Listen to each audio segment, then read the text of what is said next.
Welcome to விஷயம் Indian movie recommendations. சில மூவிலாம் வர்த் it தேட்டரில் பார்த்தது அப்படின்னு தோணலை. அப்போ அந்த மாதிரி ஒரு மூவி தான் தாய் கிழவி. எனக்கு நாங்கள் வந்து மார்னிங் ஷோ புக் பண்ணியிருந்தோம். நானும் என் பையனும் தான் போகணும். ஆனால் நாங்கள் மூவிக்கு லேட்டாக தான் போகணும். யா சச் டிசப்பாயிண்டிங்னு வச்சுக்கோங்க. அதில் யார் லேட் பண்ணதுன்னு பார்த்தா என் பையன் தான். இதுதான் ரியாலிட்டி. யா ரெடி ஆகிறதுக்கு அவ்வளோ லேட் பண்ணான். ஓகே, கம்மிங் டு இதில் என்ன இருந்துச்சு இந்த மூவியில் அப்படின்னா, ஃபர்ஸ்ட்டு நாங்கள் போகும்போது நாங்கள் பார்த்த சீன் வந்து தாய் கிழவி ராதிகா வந்து உடம்பு முடியாமல் பெட்டில் இருக்கிற சீன்லேருந்து தான் நாங்கள் பார்த்தோம். அந்த சீன்லேருந்து கொஞ்சம் தூரம் மூவி ட்ராவல் ஆகும்போது எனக்கு ரியலிஸ்டிக்காக இருந்த ஃபீலிங் வந்து என்னடா இது மூவி கொஞ்சம் ஸ்லோவாக போதே அப்படின்ற மாதிரி இருந்துச்சு. ஏன்னா அவங்க பெட்ரிட்டனாக இருப்பாங்க, அவங்க ஏதோ சொல்கிறதுக்கு ட்ரை பண்ணுவாங்க, ஸோ சுற்றி வந்து பீப்புள் உட்காந்துருப்பாங்க. இப்படி தான் அந்த மூவி ஸ்டார்ட் ஆச்சு. அப்புறம் கொஞ்சம் கொஞ்சமாக போக போக ஒவ்வொரு கேரக்டராக வர வர அவங்க பசங்க ஒவ்வொருத்தவங்களாம் இன்ட்ரடியூஸ் ஆக ஆக மூவி வந்து ஓகே இவங்களை பற்றி சொல்கிறாங்க, இந்த கேரக்டர் வந்து நல்லா இருக்கு, இந்த கேரக்டரோட ரொம்ப லிங்க் பண்ண முடியுது அப்படின்ற மாதிரி இருந்துச்சு. அதில் ஒரு மெயின் கேரக்டர் கொஞ்சம் வயசானதுக்கப்புறம் கல்யாணம் பண்ணுவோன்ற நினைப்பாரு.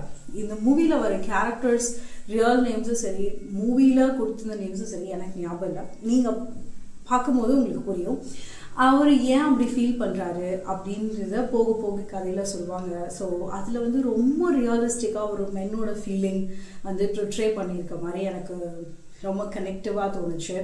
அண்ட் எவ்வளோ தூரத்துக்கு மென் வந்து ஒரு மேரேஜ் அட்வான்டேஜாக எடுத்துகிட்டு வாழ்கிறாங்க, ஆனால் அது இன்னொரு மென் வந்து அதோட இம்பார்ட்டன்ஸை சொல்லும் போது அவங்களுக்கும் அது புரிகிற மாதிரி ஒரு கனெக்ஷன் ஸ்டோரி இருந்துச்சு. எனக்கு ரொம்ப ஆச்சரியமாக இருந்த விஷயம் என்னென்னா, ஒவ்வொரு கேரக்டரும் ஒவ்வொன்று சொன்னாங்க. ஸோ நம்மளோட லைஃப்பில் ஒவ்வொரு கேரக்டருக்கும் ஒவ்வொரு ரோல்ஸ் இருக்குது. யாரும் வந்து ரொம்ப மெயின் கேரக்டர்னு சொல்கிற மாதிரிலாம் இல்லை, எல்லாருக்குமே ஒரு ரோல் இருக்குது லைஃப்பில் அப்படின்றது ரொம்ப டச்சியாக இருந்துச்சு எனக்கு. அண்ட் எனக்கு ரொம்ப கனெக்டிங்காக இருந்தது டெஃபினெட்லி தாய் கிழவி ராதிகாவோட கேரக்டர். ஏன்னா அந்த கேரக்டர் மோஸ்ட்லி எனக்கு ரிலவெண்ட்டாக இருந்தது என்னோட பாட்டியோட கேரக்டர். நாங்கள் அவங்கள ஆயான்னு கூப்பிடுவோம். எங்களோட ஒவ்வொரு செயலுக்குமே ஒவ்வொரு இண்டிபெண்ட் தாட்டுக்குமே அவங்க ரொம்ப முக்கியம். இது சொல்லும் போது எனக்கு வந்து கொஞ்சம் எமோஷ்னலாக நான் ஃபீல் பண்ணுறேன். ஏன்னா அவங்க வந்து ஜாஸ்தியாக படிக்கல, ஆனால் அவங்க பசங்க பேத்தி பேரன் எல்லாரும் படிக்கணும், எல்லாரும் வேலைக்கு போகணும், இந்த மாதிரிலாம் நமக்குள்ளே ஒருத்தவங்க இருப்பாங்கல்ல, அந்த ஒரு கேரக்டர் தான் எங்கள் பாட்டி. ஸோ எனக்கு ரொம்ப ரொம்ப டச்சியாக இருந்துச்சு. அவங்க இந்த மூவியை கண்டிப்பாக தேட்டர்ஸில் போய் பார்த்துட மாட்டாங்களா அப்படின்ற மாதிரி ஒரு ஏக்கம் கூட இருந்துச்சுன்னு வச்சுக்கோங்களேன். ஸோ நீங்கள் பார்க்கும்போது கண்டிப்பாக உங்களோட வீட்டில் ஏதாவது ஒரு விமன் கேரக்டரோட உங்களால் ஸ்ட்ராங்காக பாண்ட் பண்ண முடியும் அப்படின்றது என்னோட பர்சனல் ஃபீலிங். நீங்கள் இந்த மூவியை பார்த்துருந்தாலோ இல்லை பார்க்க போகிறதா இருந்தாலும் எனக்கு பார்த்துட்டு சொல்லுங்கள். நான் சொன்ன மாதிரி தான் எனக்கு ரொம்ப டச்சியாக இருந்தது அந்த ஒரு மேல் கேரக்டர். அண்ட் செகண்ட்லி வந்து இதில் 3 பசங்க, அந்த 3 பசங்களோட கேரக்டருமே வந்து நம்ம எவ்ரிடே லைஃப்பில் இந்த மாதிரியும் நமக்கு ஒரு மாமாவோ சித்தப்பாவோ இல்லை சித்தியோ நாட் சித்தி ப்ராபப்ளி சித்தப்பா பெரியப்பா யாராச்சும் ஒருத்தவங்க இருப்பாங்க, இல்லை தூரத்து ரிலேட்டிவ் இருப்பாங்க, அது மாதிரி யாராவது ஒருத்தவங்க இந்த மாதிரி இருப்பாங்க அப்படின்ற மாதிரி தோணுச்சு. இது அக்கம் பக்கத்தில் பார்த்துக்கலாம். அந்த மாதிரிலாம் நிறைய விஷயங்கள் வந்து ரொம்ப கனெக்டிவாக ஃபீல் ஆச்சு. இதில் மெயினாக எனக்கு ரொம்ப ரிலேட்டபிளாக இருந்தது வந்து பசங்க வந்து யோசிப்பாங்க ஒரு ஸ்டேஜுக்கு அப்புறம் இவ்வளோ செலவு பண்ணி நம்ம அம்மாவை காப்பாற்றணுமா அப்படின்னு. அதில் ஒரு பையனுக்கு வந்து இல்லை எப்படியா காப்பாற்றணும், ஏன் அந்த ஃபீலிங் வந்துச்சு அப்படின்றது ஒரு ட்விஸ்ட் மாதிரி வச்சுருப்பாங்க. ஏன் அந்த பையனுக்கு மாத்திரம் அந்த ஃபீலிங் வந்துச்சு, அண்ட் அந்த பையனுக்கு மாத்திரம் அந்த ஃபீலிங் அவன் அப்படியே போய் சொல்லிட்டானா ஹாஸ்பிட்டலுக்கு, இல்லை ஏன் அவன் போய் சொல்லலை. அப்போ அது எல்லாமே வந்து நம்மளோட மிடில் கிளாஸ் நேச்சரோட கனெக்ட் ஆச்சு. ஸோ எனக்கு அது வந்து ரொம்ப ட்விஸ்ட் அண்ட் டர்னாக எல்லாத்துலேயுமே ஒரு த்ரில் இருந்த மாதிரி. ஓகே, இந்த இடத்துல நம்ம வந்து ரியலிஸ்டிக்கான லைஃப்பில் நம்ம டேரெக்டாக போய் ஃபோன் போய் சொல்ல முடியாதுல்ல, நம்ம அதில் தயங்கி நிற்போம்ல அப்படின்றது எல்லாமே வந்து அந்த ஸ்டோரியில் இருந்துச்சு. இது about the main characters. Female கேரக்டர்ஸில் பார்த்தீங்கன்னா மருமக மக 3 மருமக 1 மக. அந்த 3 மருமகளோட நேச்சர் ஆஃப் பிஹேவியர் தாட்ஸ் எல்லாமே வந்து நம்ம எவ்ரிடே லைஃப்பில் பார்த்து வளர்ந்த நேச்சரோட ரொம்ப ரொம்ப கனெக்டபிளாக அவங்க வந்து portray பண்ணியிருந்தாங்க. Hats off to it. அந்த மகளோட நேச்சர் வந்து ரொம்ப ஸ்ட்ராங்காக வில்டாக காமிச்சிருந்தாங்க. எனக்கு அது ரொம்ப பிடிச்சிருந்துச்சு. ஏன்னா அவங்கள ஹாஸ்பிட்டல் கூட்டிகிட்டு போகும்போது அவங்க சீரியஸாக இருக்கும்போது சரி, அவங்க மகள் மாத்திரம் அழுவே மாட்டாங்க.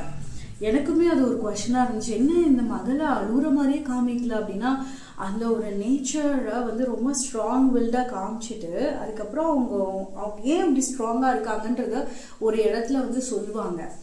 இன்னொன்று, இப்போதான் ரீசெண்டாக கொஞ்சம் வருஷம் முன்னாடி, கொஞ்சம் மாதங்கள் முன்னாடி, ஒரு வருஷம் முன்னாடின்னு சொல்லலாம், என்னோட தாத்தா இறந்தார்.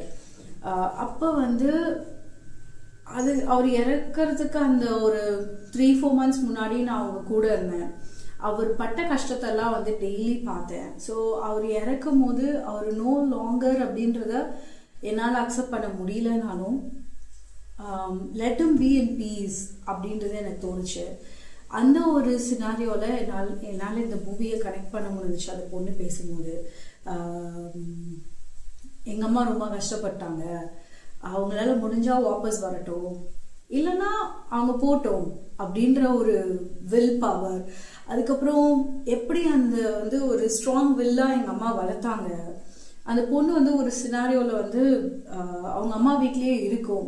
அக்கம் பக்கத்துலலாம் வந்து நீ உன்னை வச்சு உங்கள் அம்மா சம்பாரிச்சு நிம்மதியாக வாழ்றா அப்படின்னு பேசுவாங்க. ஆனால் எங்கள் அம்மா வந்து எனக்கு ஒரு கைத்தொழில் கற்றுக் கொடுத்தாங்க, நான் இண்டிபெண்ட்டாக வாழணும்னு நினச்சாங்க அப்படின்னு சொன்னது எல்லாமே வந்து ரொம்ப டச்சியாக இருந்துச்சு.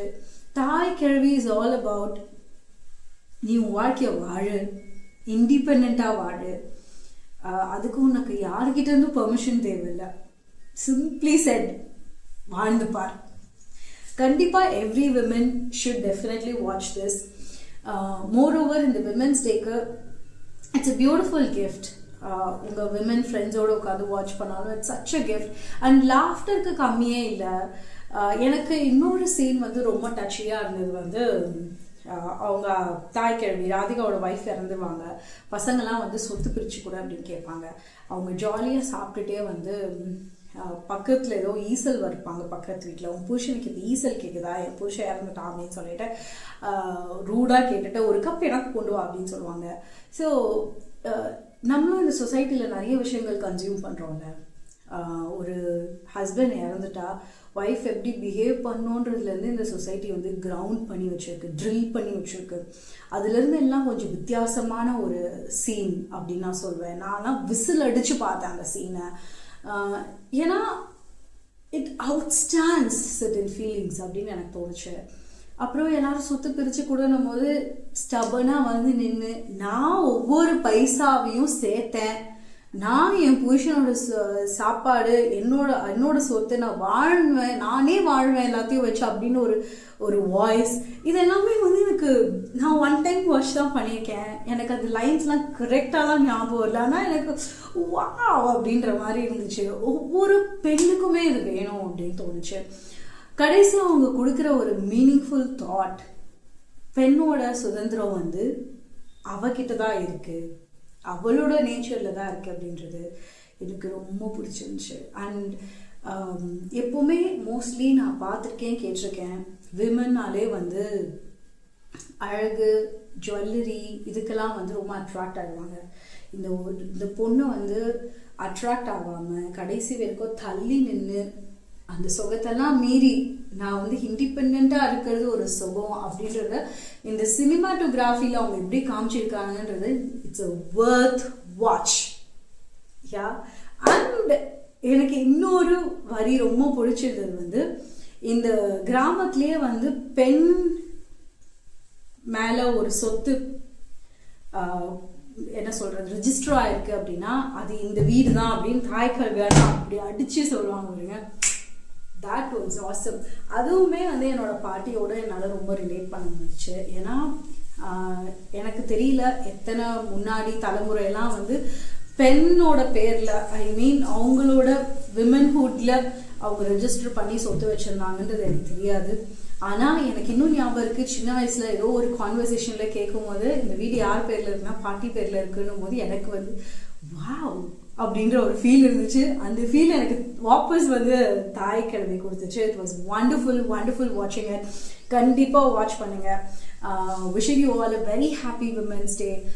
இதுலேருந்து எனக்கு வந்து நிறைய டக் டக் டக் டக்குன்னு பாயிண்ட்ஸ்லாம் வந்து மைண்டுக்கு வந்து பிந்தாஸாக வாழுங்க, இண்டிபெண்ட்டாக வாழுங்க, ஃப்ரீ ஆஃப் தாட்ஸில் இருங்க அப்படின்றது தான் வந்து அவங்க ப்ரொட்ரே பண்ண நினச்சாங்க. அது நல்லாவே ரீச் ஆயிருக்கு அப்படின்னு நான் நினச்சேன். நீங்கள் இந்த மூவியை தியேட்டர்ஸில் வாட்ச் பண்ண போகிறீங்களா இல்லை ஓடிடியில் வாட்ச் பண்ண போகிறீங்களா அப்படின்றத எனக்கு கமெண்ட்டில் சொல்லுங்கள். Till we meet up again. Bye.